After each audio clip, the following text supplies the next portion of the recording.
Thank you very much. It's approaching 8:10. Welcome to Nikki Price at Breakfast this Thursday morning. So as you heard in the news, 4 RAF Tornado jets from Marham in West Norfolk have carried out the first British bombing runs over Syria.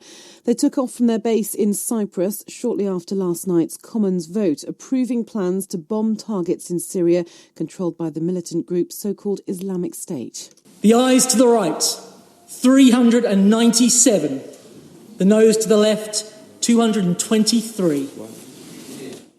Of Norfolk's 9 MPs, 2 voted against the airstrikes: Norwich South's Labour MP Clive Lewis and North Norfolk Lib Dem MP Norman Lamb. I absolutely accept the moral case to confront this sort of medieval force, but I just have grave doubts about whether this is the right way to do it. Well, South Norfolk's Conservative MP Richard Bacon has always voted against military action in Commons votes in the past. This time he voted in favour. Let's find out why. Good morning, Mr Bacon. Why did you vote in favour? Good morning.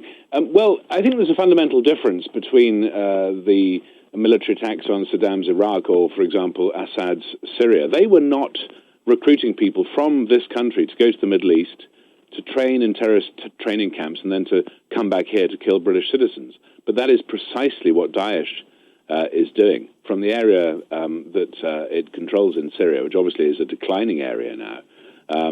Daesh is planning and organising attacks against British people. It's, I think, a very different case. It's a clear and present danger to us.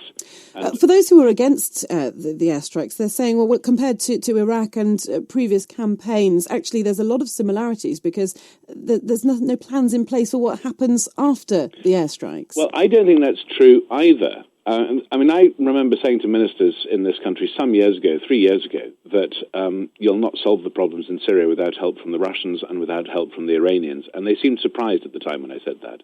Now we find that we have a United Nations resolution calling for action against Daesh, a unanimous resolution backed by all 5 members of the Security Council. And we have not only Britain, France and the United States, but also Russia, Iran and Saudi Arabia around the negotiating table in Vienna. So I think it's a completely different situation. The King of Jordan said yesterday that there's now a real opportunity to bring together the required global coalition in order to deliver not just a military but a political solution. Are all the pieces in place yet for a neat political solution? No, they're not. But that's not, I don't think, a reason not to start. And even when we get there, when we get some sort of settlement, will it look very pretty? I somehow doubt it. I don't think that Jeffersonian democracy is going to sprout fully formed in the next few weeks or months in Damascus. I think a lot of people would agree and saying this could go on for a very long time. I don't think that's the point.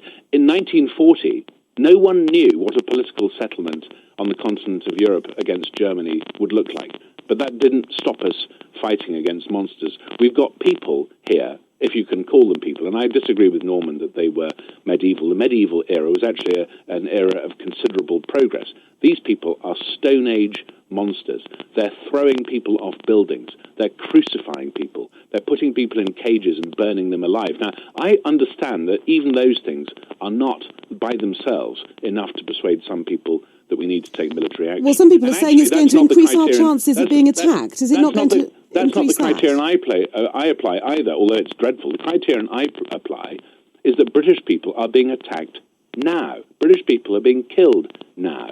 British citizens have been beheaded. British citizens have been machine-gunned while relaxing on a beach. Our closest neighbours and friends in France have been massacred. They've suffered a huge massacre in the heart of their capital, and they've asked us for their help. I think it's a very different situation.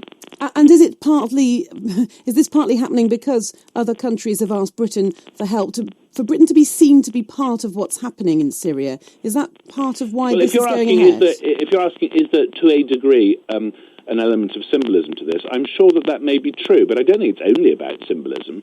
Standing together with your friends and identifying who your enemies are, and these people are enemies, they're enemies of humanity, to be perfectly honest, is not a bad thing to do. And it's not just about symbolism. We do have some very special capabilities. I've been to RAF Marham. I've visited the station, and I've seen the GR4 tornadoes, and the Raptor on them has a capability that's unmatched anywhere in the world, and the same is true of the Brimstone missile.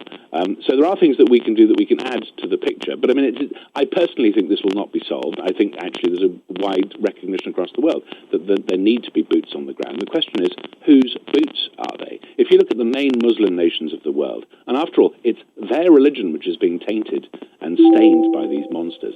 Those countries, the Muslim countries, support armies which have between them 3.6 million soldiers. I think they should provide the boots on the ground. Countries like Pakistan, Indonesia, Egypt, Turkey, Malaysia, they've got several million soldiers under arms. Now, even if you discount a significant factor for those who are conscripts and those who are not well trained, I refuse to believe they couldn't put 200,000 or 300,000 troops on the ground. If necessary, let's get the West and Japan to pay for them. What would you say to people who say this sounds very much like a world war which is beginning? You know, with so many parts of the world joining in. Well, it's not the first time that phrase has been used, but what we need to do is confront this threat now before it gets much worse. Frankly, if we'd confronted the Nazis much earlier in the 1930s, then we could probably have avoided the Second World War. Winston Churchill himself called the Second World War the unnecessary war. We are dealing with monsters, and I think this is a wholly different situation from the attack on Saddam's Iraq, or indeed on Assad's Syria before. This is a threat to the whole world, and I think the whole world has to come together and confront it. And the evidence is from the permanent 5 members of the Security Council that is now happening. Thank you very much for joining us this morning. South Norfolk MP Richard Bacon explaining why he voted in favour last night in the House of Commons after that 10-hour debate. Voted in favour of airstrikes, which have already begun, as we've heard. And the RF Marham tornadoes are based in Akrotiri in Cyprus, and they were deployed just hours after that vote. And that Richard Bacon explaining that he has in the past voted against action like this, saying it's a different situation this time. We'll keep tabs on what's happening at RAF Marham. We spoke to Alex Dunlop, who's from BBC Look East. He's there for us today. I'm sure you'll hear much more in Matthew Gudgeon's programme, who rounds up the day's news for you from 4 o'clock.